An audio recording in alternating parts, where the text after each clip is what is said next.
Bueno, estamos entonces en pleno Roger Bacon, ¿eh? Pleno siglo XIII. Habíamos quedado en que se había alejado un poco de la vida pública para estudiar más en profundidad ciencia y lenguas, ¿no? Eh, Roger Bacon en ese sentido era un poco como Galileo, en cuanto que era un tipo muy genial, pero tenía su personalidad, ¿no? A veces eh, un poquitito soberbia.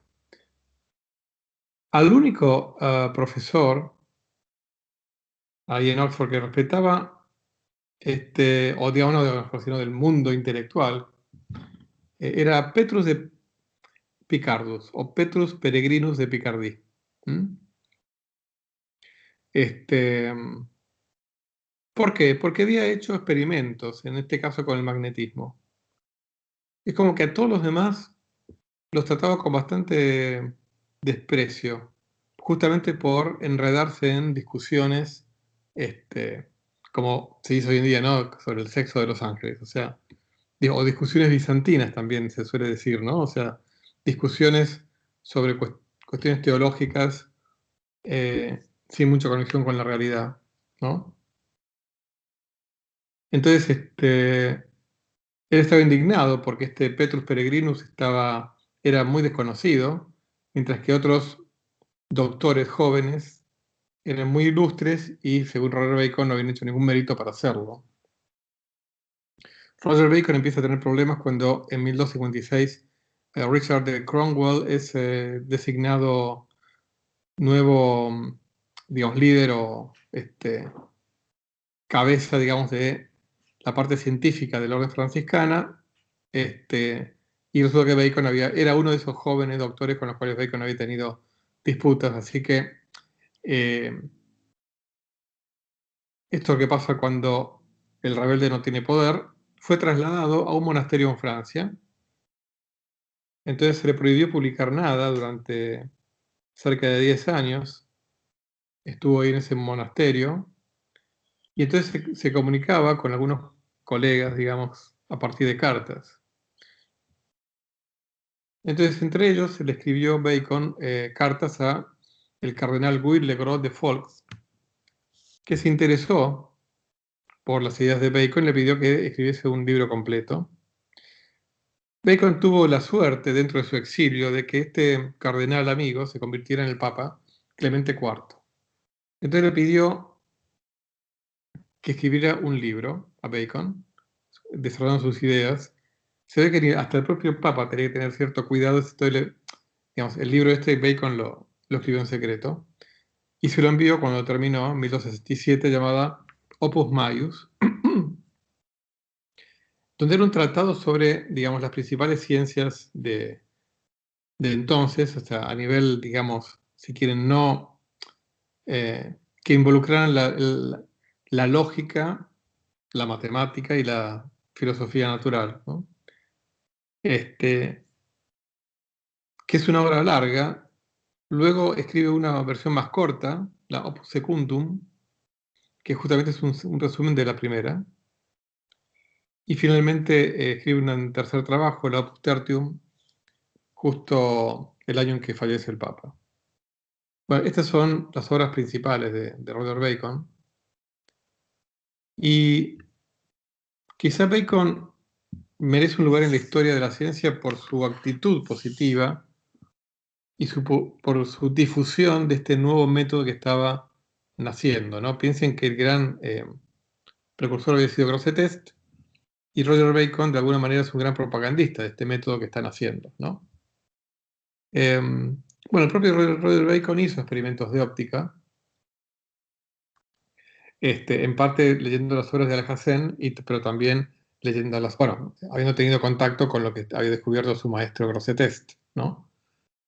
Eh, Llegó a teorizar sobre la posibilidad de construir un telescopio, combinando más de una lente. En particular estudió las leyes de aumento de las lentes plano-convexas, que son planas de un lado y convexas del otro. Y en este fragmento de la Opus Maius, el capítulo 2 de la parte sexta, uno puede leer aquí como una especie de continuación de las cosas que leímos antes de Grosseteste. Dice, esta ciencia experimental tiene tres grandes prerrogativas respecto a las otras ciencias. La primera es que investiga, por medio del experimento, las conclusiones nobles de todas las ciencias. Porque las otras ciencias saben cómo descubrir sus principios por medio de experimentos, pero sus conclusiones son obtenidas por medio de argumentos basados en los principios descubiertos. Pero si ellas deben tener experiencia concreta y completa de sus conclusiones, es necesario entonces que la tengan con la ayuda de esta noble ciencia. Fíjense, llaman noble ciencia a esta ciencia experimental donde a medida que uno va haciendo experimentos va haciendo también inducciones, ¿no? Es cierto, es verdad que la matemática posee experiencia general respecto a sus conclusiones en el caso de figuras y números, que son aplicadas de la misma forma a todas las ciencias y a esta ciencia experimental, porque ninguna ciencia puede ser conocida sin las matemáticas. Por eso lo puse en negrita esto, ¿no? O sea, acá se está anticipando Galileo. Pero si dirigimos nuestra atención a las experiencias que son concretas y completas y están enteramente comprobadas en su propia disciplina, es necesario tenerse el modelo de consideraciones de esta ciencia que se llama experimental. O sea, esta es una fuerte defensa del método experimental. ¿Mm? Esto de ir, bueno, y acá, digamos, esto es un fragmento nada más, pero bueno, tiene que ver con lo que vimos antes, ¿no? Lo de resolución y composición de Grosseteste, separación o identificación de cuál es la causa principal de tal efecto, ¿no? Pero con esta em, predominancia de las matemáticas para poder entender la ciencia experimental. O sea, realmente es muy notable esto. Piense que estamos todavía en el siglo XIII, ¿no?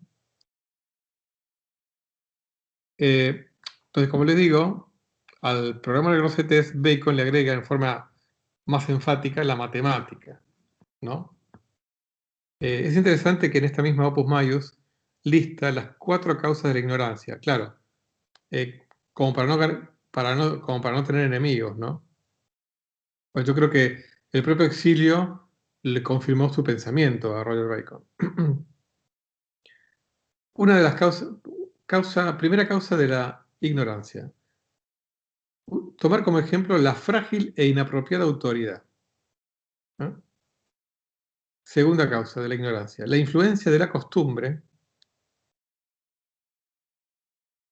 Tercera causa, la opinión de la muchedumbre no educada. Y cuarta causa, el ocultamiento de la propia ignorancia detrás de una pantalla de sabiduría aparente. Díganme si todo esto no se podría aplicar a la época actual en muchas áreas, ¿no? O sea, por supuesto, afortunadamente vivimos en una época.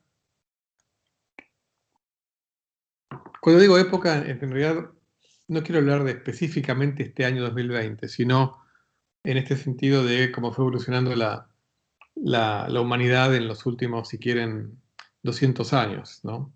En ese sentido, ahora estoy usando la palabra época actual. O sea, em, una creciente, porque fíjense que estas 4 causas de ignorancia siguen hoy en día, ¿no? De repente, eh,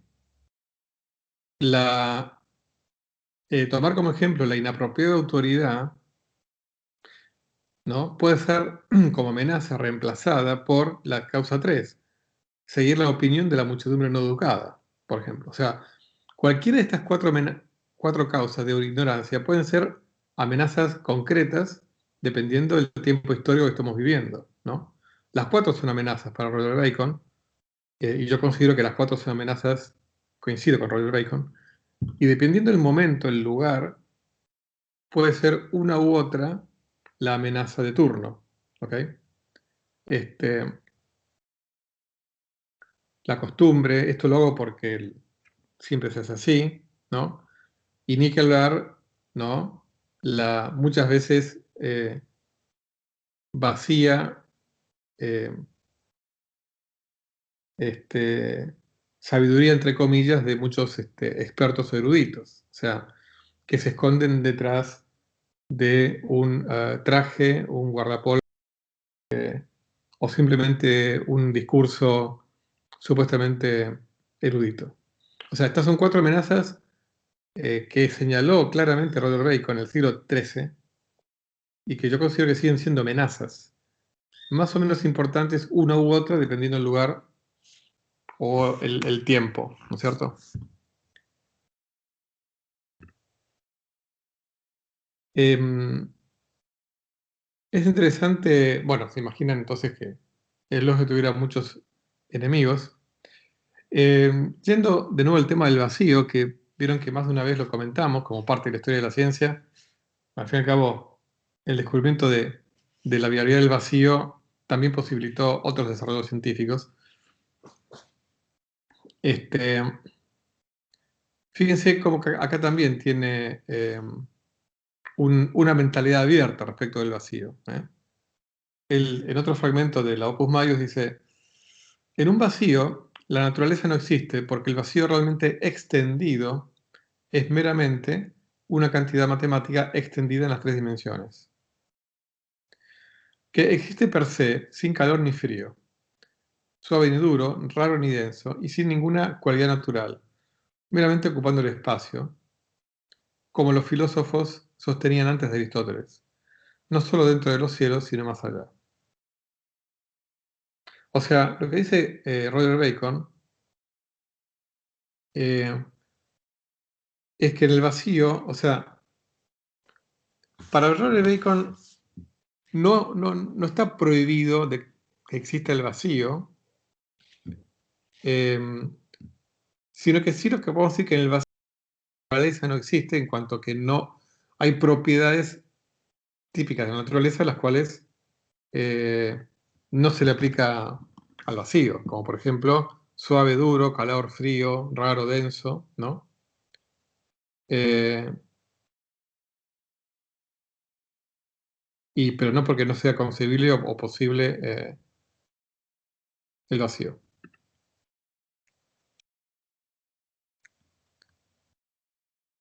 Muy bien, esto es lo que faltaba. Otra cosa interesante, ¿no? De nuevo, trascendiendo a Aristóteles.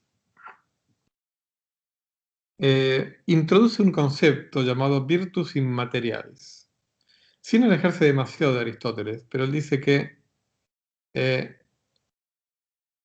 sin negar que el lugar natural aristotélico, ¿se acuerdan que Aristóteles decía que, no sé, una piedra cae porque su lugar natural es el abajo? Sin, digamos, negar que es una causa final, el que la piedra busque estar abajo, propuso además que ese lugar natural también ejercía una causa eficiente. ¿Mm? Dentro también del marco aristotélico, ¿no? Pero una causa eficiente, a la cual le puso el nombre este de virtus immaterialis, y además agregó que esta fuerza inmaterial provenía de todos los cuerpos celestes y llenaba todo el espacio, ¿no?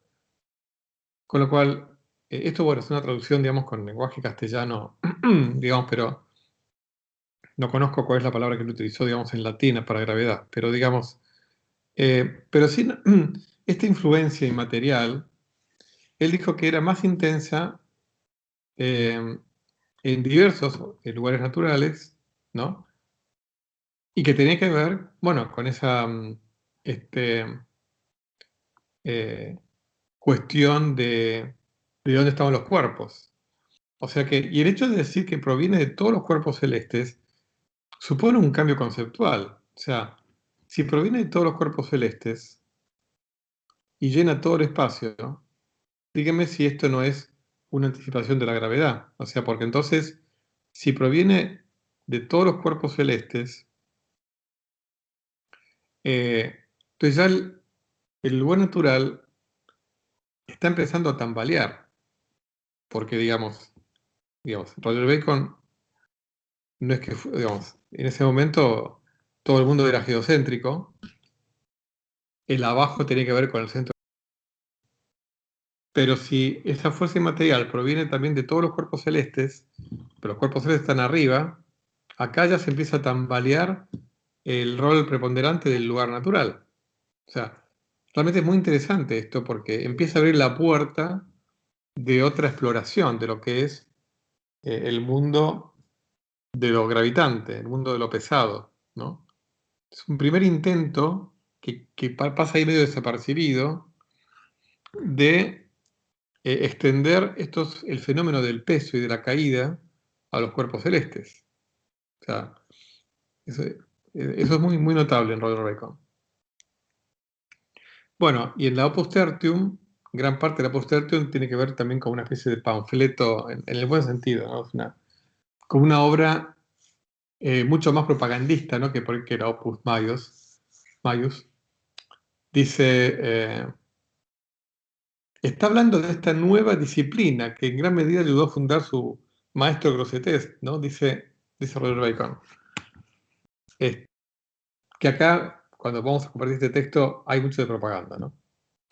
Parece más una publicidad, ¿no? Cuando uno ve los dientes perfectos de la persona que está haciendo la propaganda y uno cree que si usa esa pasta dentífrica va a tener esos dientes.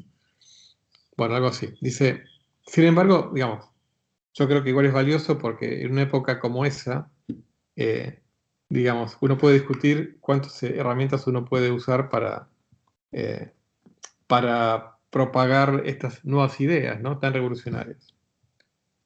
Uno podría decir, bueno, por ahí no era necesario ir tan lejos, ¿no? Pero bueno, no voy a demorar más, ahí va.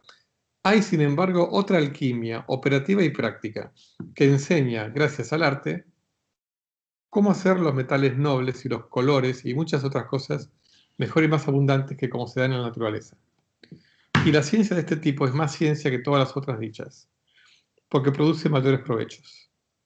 Porque no solo puede proporcionar riqueza y muchas otras cosas para el bien público, sino que también enseña cómo descubrir cosas que son capaces de prolongar la vida humana durante periodos mucho más largos que como es realizado por la naturaleza.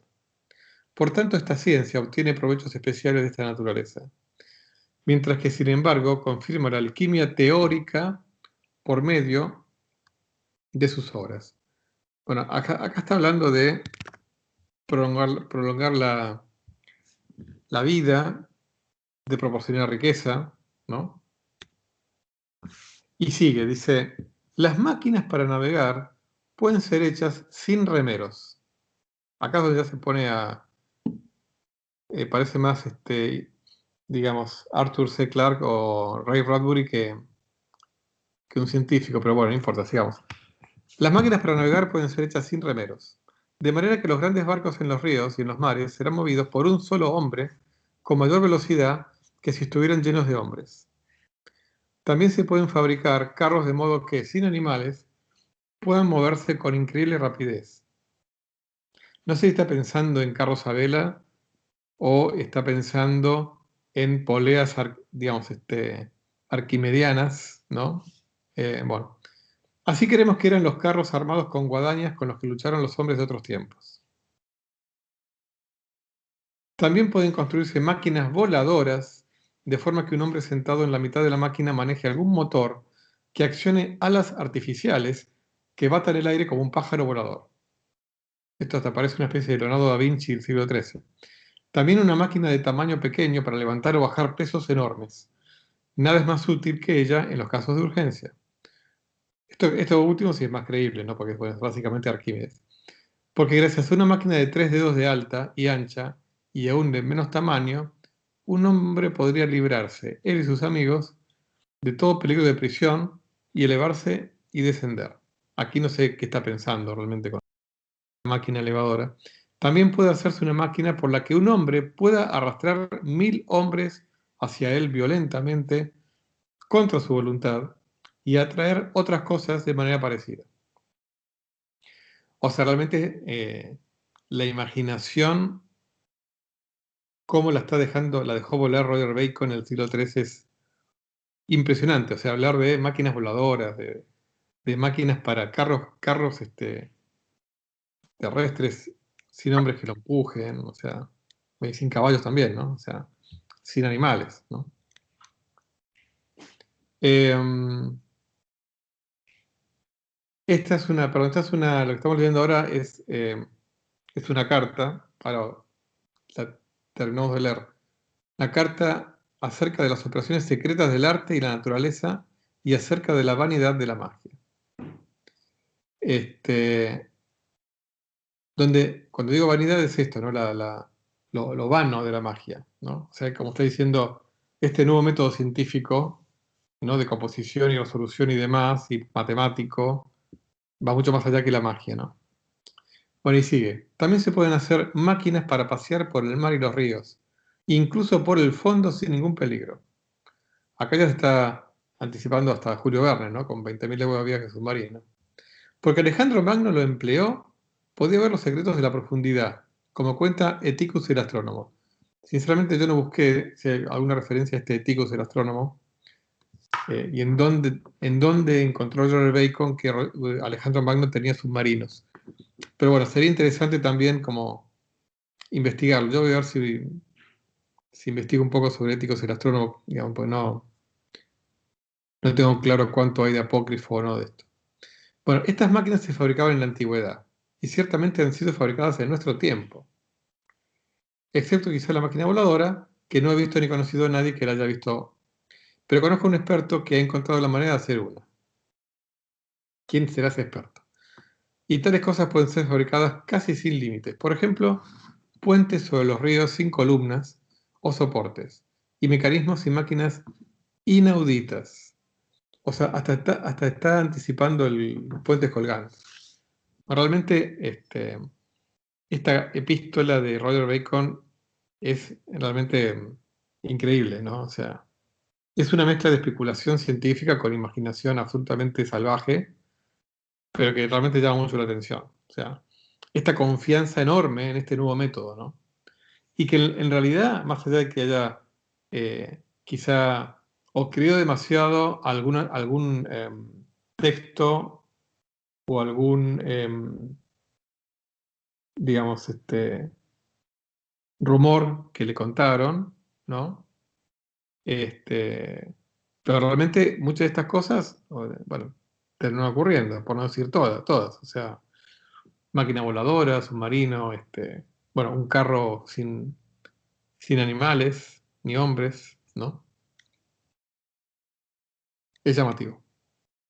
Muy bien, entonces vamos a hablar, ¿no? De este Peter Peregrinus de Maricourt, del cual no sabemos nada, salvo esta epístola que escribió, se llama digamos, Cartas sobre el magneto, sería, ¿no? Hay una copia del siglo XIV, o sea, bastante cercana a la época en que floreció Peter Peregrinus. Y esto es un dibujo de esa copia del siglo XIV, una aguja rotatoria, lo que va a ser la brújula, ¿no? Así bueno, es lo que hace en este tratado, Peter Peregrinus, es describir los imanes, ¿no? Por primera vez. Él tomó un imán de forma redonda, o le dio forma redonda, le acercó trocitos de, digamos, de limaduras de hierro y vio cómo se alineaban, ¿no? Y cómo formaban meridianos. Y esto, digamos, lo asoció a lo que, bueno, uno puede medir, digamos, magnéticamente, que ya empezaban a haber observaciones magnéticas con esas primeras brújulas llegadas de China. Con lo cual,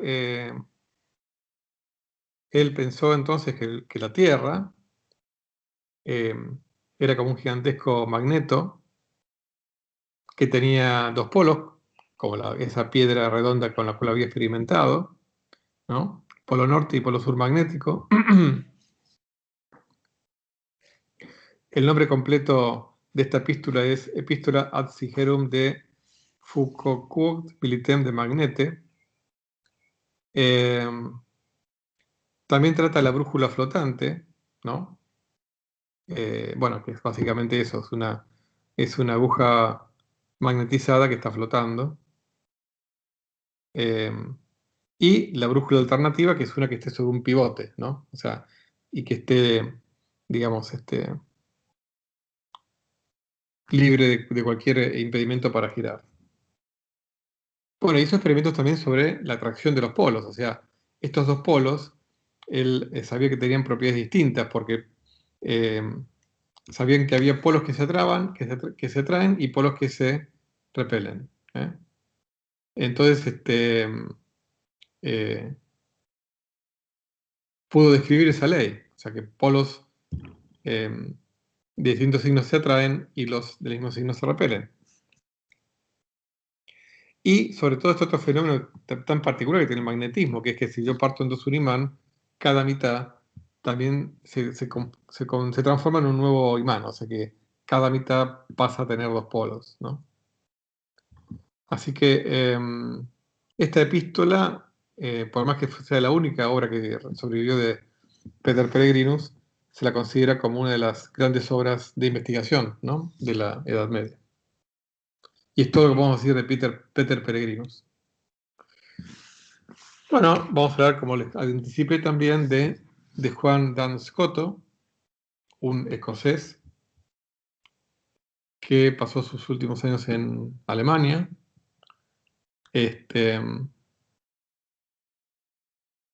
También fue un continuador de la teoría o del método científico inaugurado por Grosseteste.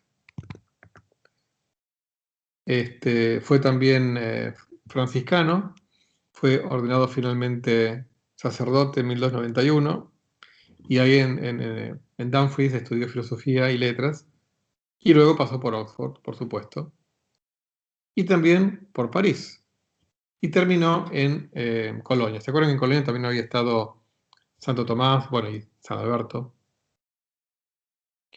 Y lo mencionamos en esta historia de la ciencia, aunque no le vamos a dedicar, digamos, tanto como a Roger Bacon o a Grosseteste, que estableció lo que para él era el kit, digamos, digamos, de la característica de la ciencia, ¿no?, de esta nueva ciencia. Y estaba en la distinción entre las leyes causales y las generalizaciones empíricas. O sea, él hablaba de un principio de uniformidad de la naturaleza. Él escribió una obra que se llamaba Comentario de Oxford y dice, por la proposición siguiente que descansa en el alma. Todo lo que ocurre en muchos casos, por una causa que no es libre, es el efecto natural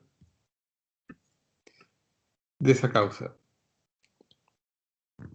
Él lo que decía es que aunque tengamos un acceso a un número finito, ¿no?, de observaciones, aún así podemos acceder a algunas de esas causas, siguiendo un poco esta idea de Grosseteste. O sea, de alguna manera acá estaba un poco adhiriendo a este principio de inducción. En este caso, un principio de inducción para encontrar leyes, ¿no? De todas maneras,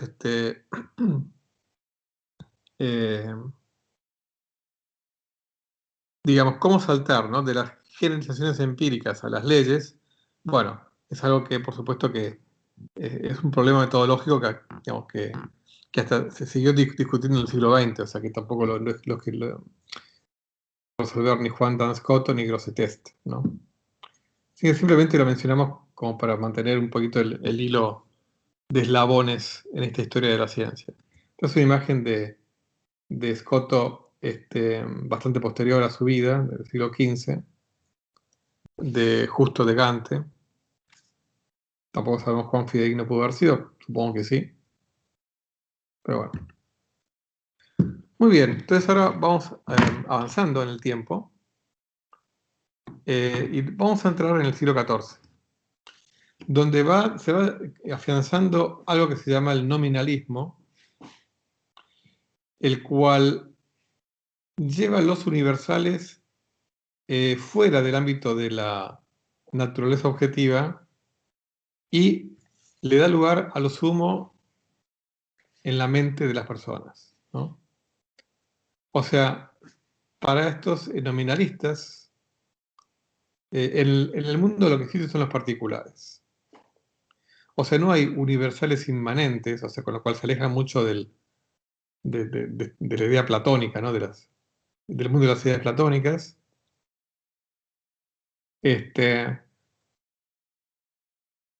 Pero digamos, o sea, están solamente en nuestra cabeza. Nos ayuda a entender la naturaleza, pero está en nuestra cabeza. O sea, ni están de manera inmanente en los objetos particulares, ni tampoco están de forma trascendente, como lo diría Platón, ¿no? O sea, ninguna de las dos existencias fuera de nuestra mente tiene lugar para estos universales. Entonces, esta previa, digamos, se las hago porque los pensadores que vamos a ver a continuación van a ser mayoritariamente nominalistas. ¿Ok? Entonces vamos a hablar de Guillermo de Ockham, tal como les anticipé y como estábamos comentando, ¿no? Como les dije, para muchos es de hecho, le preguntaron a Humberto Eco si él estaba, digamos, si el protagonista del Nombre de la Rosa era Guillermo de Ockham, y él dijo que en parte eh, se inspiró, pero que no para nada él eh, pretendía decir que era Guillermo de Ockham. O sea, pero sí, digamos, tomándolo como ejemplo, como es el prototipo del intelectual franciscano de pensamiento independiente, ¿no? del siglo XIV. ¿No? Eso sí, en eso sí. Dicho sea de paso, y aunque esto quede grabado, un homenaje al actor que hizo que protagonizó El Nombre de la Rosa, que falleció hace poquitos días, John Connery. Muy bien. Bueno, Guillermo de Ockham nació en el condado de Surrey, en Ockham, por supuesto, en Inglaterra, alrededor de 1280 y algo, y falleció en 1349. Les puse un manuscrito bueno, de una de las obras de Guillermo, que es interesante porque este dibujo, eh, que dice que este es el hermano Ockham, es digamos, de una edición de 1341, o sea, contemporánea a Ockham. O sea que, bueno, tampoco nos dice mucho, pero bueno, algo nos dice sobre el aspecto que tendría Guillermo. Eh, bueno, él primero se educó en el convento franciscano de Londres y luego en la Universidad de Oxford.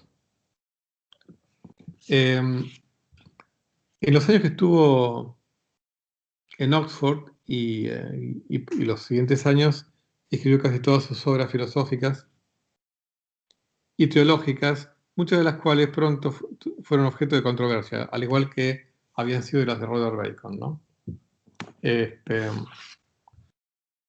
Fue enviado a Aviñón en 1324 para enseñar filosofía en la escuela que había ahí en Aviñón, franciscana, y ahí se gana enemigos, claro, ahí estamos en el mundo francés, se gana enemigos entre los tomistas. eh, Santo Tomás había sido canonizado un año antes, en 1323, ¿no? Por Juan XXII, acuérdense. Así que bueno, algunas de sus ideas se chocaban con las ideas de Santo Tomás y tuvo que huir de Aviñón. Pero bueno, consiguió protección ahí en Baviera del emperador Luis IV. Eh, Aunque Ockham fue excomulgado, el pensamiento de él nunca fue considerado herético, nunca fue condenado. Bueno, lamentablemente murió en el exilio, murió en Múnich. Es muy probable que haya fallecido por la peste negra porque, bueno, en 1349 ya la peste negra estaba haciendo estragos en toda Europa, ¿no? La iglesia lo rehabilitó póstumamente, o sea que fue, digamos, no sé cómo se dice, bueno, quizás rehabilitado, ¿no? Pero bueno, fue hablando improvisadamente desexcomulgado, ¿no? O sea, fue rehabilitado póstumamente por la Iglesia.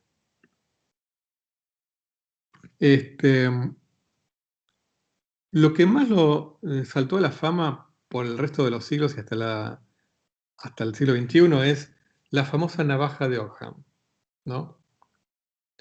El filósofo inglés del siglo XX, Bertrand Russell, eh, digamos, la resume esta idea de Ockham diciendo que si un fenómeno puede explicarse sin suponer entidad hipotética alguna, no hay motivo para suponerla. Es una especie de economía ontológica. O sea, no supongamos entes de los cuales podamos prescindir. Por ejemplo, esta idea de la navaja de Ockham, muchos la esgrimen en contra de, por ejemplo, la hipótesis de que vivimos en un multiverso, donde hay infinitos universos o muchos otros universos, aparte del nuestro, con diferentes leyes de la física. O, por ejemplo, a las diversas versiones de la teoría de supercuerdas, donde el mundo en realidad tiene 10 dimensiones u 11 en lugar de 4.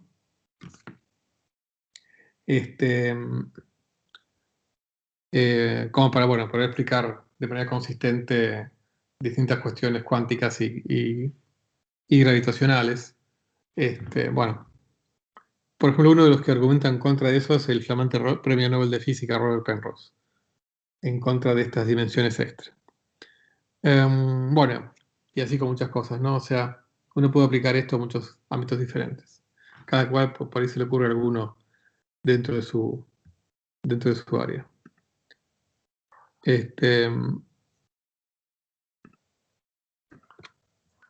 Entonces,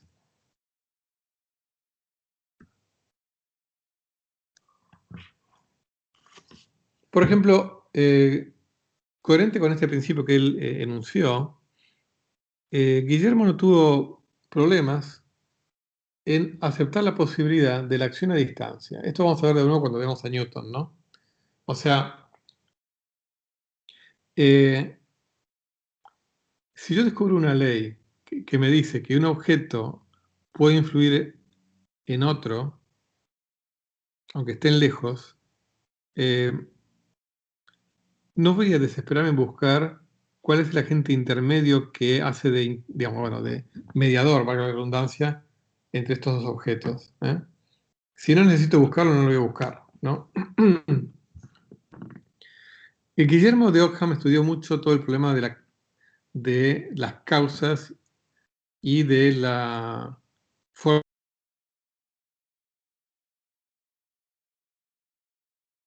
tradición de Grosseteste y de Roger Bacon. Entonces, acá hay un párrafo que vamos a compartir de su obra Super Quatuor Libros Sententiarum, que es muy importante porque, digamos,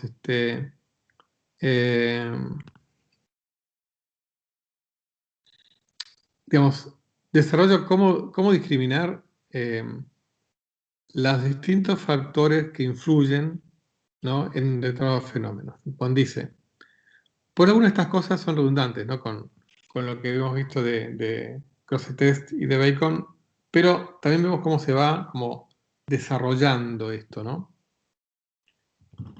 Aunque no pretendo decir universalmente lo que es una causa inmediata, digo, sin embargo, que esto es suficiente para que algo sea una causa inmediata. A saber, que cuando ella está presente, se sigue el efecto, y cuando no está presente, siendo iguales todas las otras condiciones y disposiciones, el efecto no se siga. De ahí que todo lo que tiene esa relación a algo es una causa inmediata de ello, aunque quizá no viceversa. Que esto es suficiente para que algo sea una causa inmediata es algo que de algo es claro, porque no hay otro modo de conocer que algo es una causa inmediata de algo. Acá está describiendo la noción de causa inmediata. ¿eh? Eh,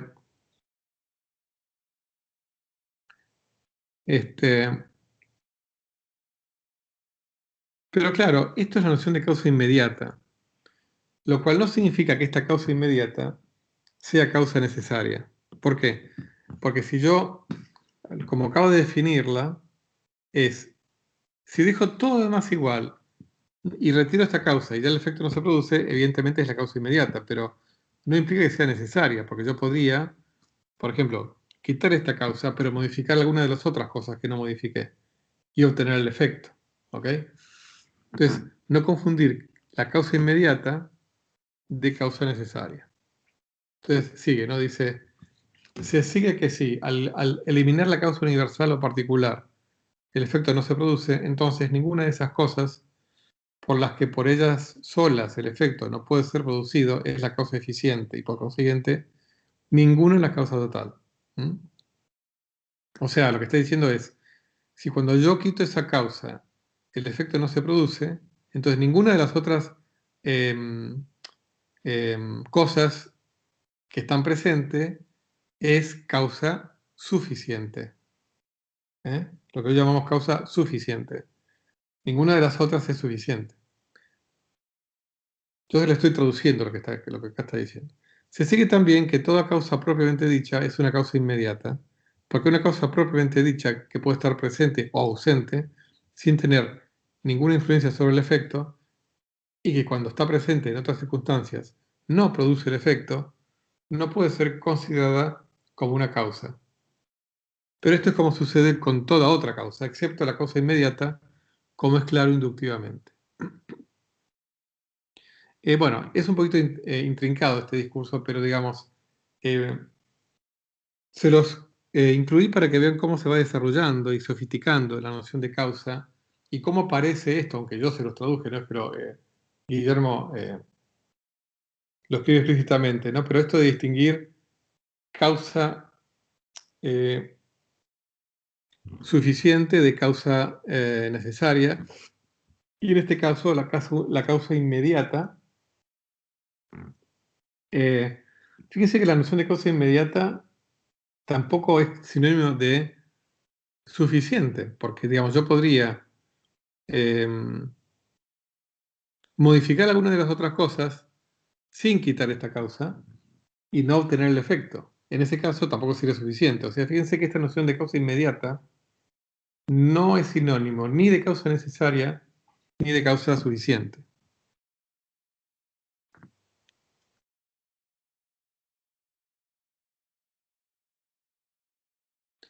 Otra cosa en donde se distancia de Aristóteles, ¿no? Eh, es en su valoración de las cosas finales. Él dice, ¿no? En la obra Quod libet septem, dice, la característica especial de una causa final es que puede causar cuando no existe. Claro, porque si es final, en algún sentido, digamos, uno podría pensar que existe en el futuro, no en el presente. De lo que sigue que este movimiento hacia un fin no es real, sino metafórico. O sea, la rebaja aún más todavía, ¿no? Este, Así para Occam tiene una visión bastante moderna, ¿no? Al decir que las únicas causas reales son las antecedentes inmediatas, cosa que se parece bastante a las eficientes de Aristóteles, pero digamos a las finales no le da mucho crédito. ¿Mm? Este,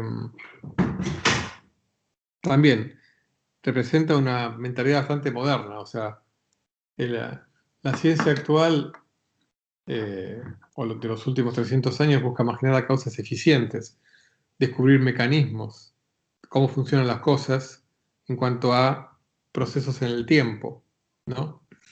En todo caso, a veces sí, en ciertas áreas de la biología, de la fisiología, se estudian eh, como hemos comentado alguna vez, ¿no? El propósito de tal o cual órgano, ¿no? Eso sí, pero digamos, mayoritariamente eh, la física, la química, lo que estudian son causas eficientes, ¿no? Los procesos eh, a lo largo de los cuales se producen los fenómenos en la naturaleza, ¿no? Otro aspecto importante de Ockham es eh, su aportes a la filosofía del lenguaje. Dice en su este, Lógica Mayor, que es otra obra de Ockham. Es de saber, pues, que así como, según Boecio, se dan tres clases de expresión, a saber, escrita, oral y concebida, que solo tiene existencia en el entendimiento, así se dan tres términos, escrito, oral y concebido. El término escrito es una parte de una proposición descrita en alguna materia corpórea, que se ve o se puede ver con los ojos del cuerpo. Acá nos recuerda mucho a lo que vimos de los estoicos también, ¿no? El término oral es una parte de una proposición pronunciada por alguien y que puede ser percibida por el oído. El término concepto es una intención o pasión del alma, que significa o consignifica naturalmente algo y puede ser parte de una proposición mental y suponer por ello. Fíjense, proposición mental. O sea, es todo un concepto que está metido en una mente, ¿no? Que también lo llama pasión del alma.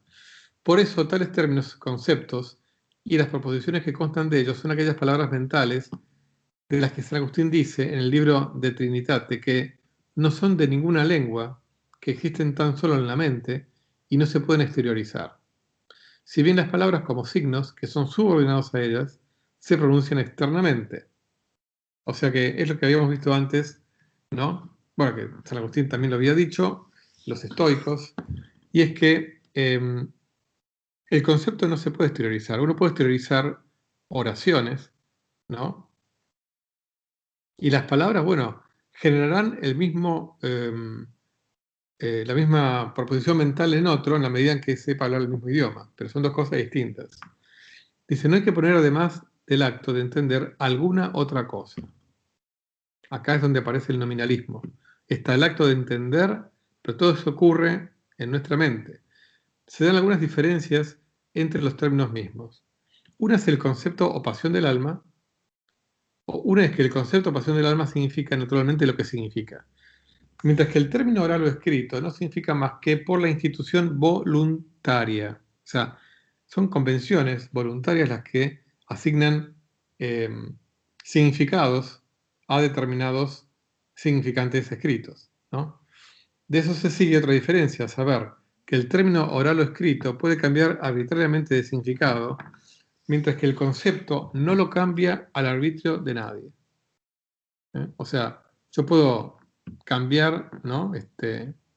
Mi lenguaje o el significado de mis palabras, pero los conceptos son los conceptos.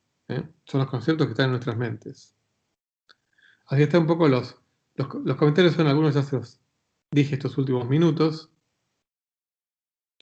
Entonces,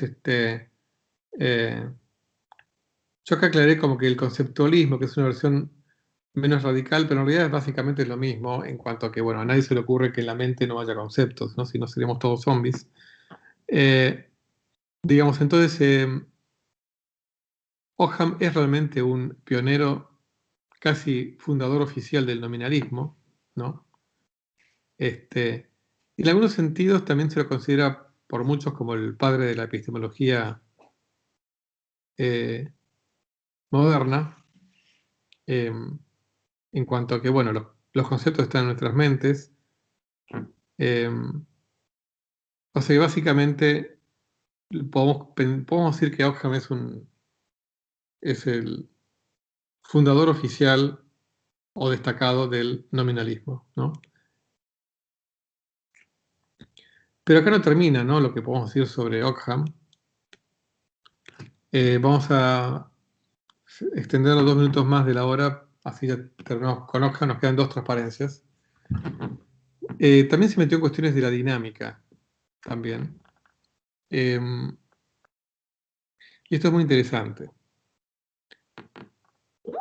Dice, digo por tanto que lo que mueve el movimiento de esta clase, después de la separación del cuerpo de movimiento, del proyector original, o sea, el que lanza el cuerpo, es el cuerpo movido por sí mismo y no por alguna fuerza en él o relativa a él. Porque es imposible distinguir entre lo que hace el motor y lo que es movido. Si dices que un nuevo efecto tiene una causa y que el movimiento local es un nuevo efecto, yo afirmo que el movimiento local no es un nuevo efecto en el sentido de un efecto real. Lo puse en negrita porque lo que está diciendo es, o sea, para Ockham no es necesario explicar el movimiento una vez que el móvil se separó del que lo lanzó, ¿no? Por una existencia de una fuerza que está ahí y que permanentemente lo está moviendo. Dice, porque no es otra cosa sino el hecho de que el cuerpo en movimiento está en diferentes partes del espacio, de tal manera que no está en ninguna parte, puesto que dos contradictorios no pueden ser ambas verdad. Aunque una parte determinada del espacio que es atravesada por el cuerpo en movimiento es nueva respecto al cuerpo en movimiento, al ver que el cuerpo se mueve ahora a través de esas partes, y antes no lo hacía, sin embargo, esa parte no es nueva realmente hablando. O sea, está diciendo como que el propio hecho del movimiento no es una novedad. Entonces dice, sería asombroso ciertamente si mi mano produjera alguna fuerza en la piedra por el mero hecho de que por medio del movimiento local se puso en contacto con la piedra. O sea, no, hasta acá llegó Occam, ¿no? Pero digamos, todo esto abre las puertas del nacimiento posterior a Occam del concepto de ímpetu y de cantidad de movimiento, o sea, de algo que es una propiedad del móvil. Todavía no lo dice claramente Occam, pero este párrafo abre las puertas de eso. O sea, no es que, para Occam, no es que la piedra se sigue moviendo porque hay una fuerza que la sigue empujando.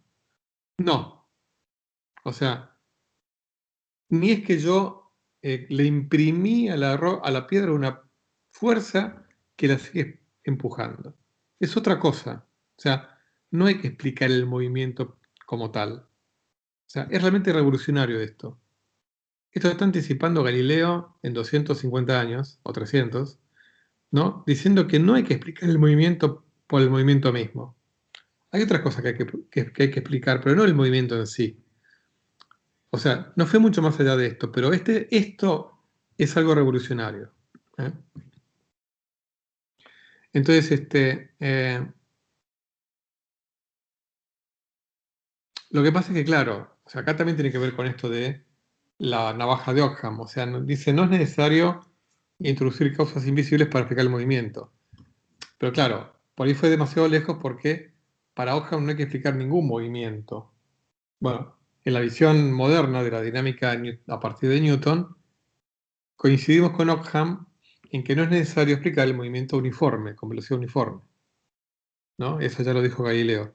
Pero sí es necesario explicar el movimiento acelerado.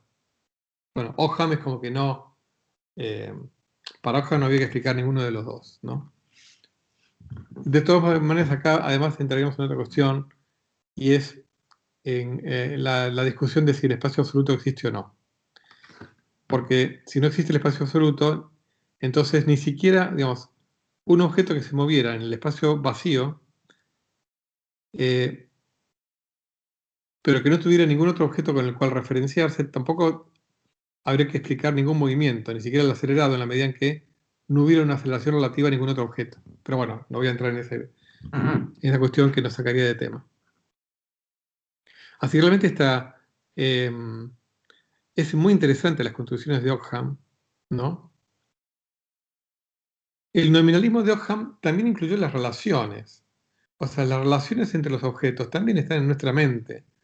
Entonces, entendiendo no solamente, digamos, los conceptos, incluso las propiedades que uno le asignan y que les asignan unos conceptos, sino que las relaciones entre las cosas también para Ockham no están en la naturaleza, sino que están en nuestra mente. Cómo nosotros imprimimos relaciones en el mundo para poder entender, ¿no?, la estructura del mundo. Bueno, siendo consistente con su navaja, ¿no? O su principio de parsimonia ontológica, también negó la sustancia aristotélica. Porque claro, y es bastante sensato esto, nosotros solamente podemos experimentar los atributos, no sustancias. O sea, no podemos demostrar, incluso decía Ockham, la existencia de ninguna forma, de ninguna sustancia, sino que solamente tenemos acceso a atributos. Si hay algo llamado sustancia detrás de esos atributos, es algo que para Ockham no tiene sentido hablar porque no podemos acceder, ¿no? Hasta nos recuerda anacrónicamente a la, a la cosa en sí misma de Kant, o sea, no, a la cual no tenemos acceso, ¿no? Incluso también fue nominalista en cuanto a no atribuir causas o existencia de causas más allá de nuestra mente, ¿no? Esto también anticipa la filosofía empirista del filósofo escocés David Hume, del siglo XVIII. Occam dijo que la observación de secuencias regulares o de regularidades en la naturaleza no implica que haya en la naturaleza causas concretas, sino, bueno, lo que vemos, regularidades, ¿no? O sea, realmente Guillermo de Ockham, en este minimalismo ontológico unido al nominalismo, realmente lo hace como un filósofo de avanzada, ¿no? O sea que anticipa muchas filosofías de la actualidad. Así que bueno, realmente Guillermo de Ockham, en un pie de igualdad con Robert Grosseteste y Roger Bacon, merece un lugar preponderante en la historia de la ciencia. Así que bueno, acá sí, por fin terminamos.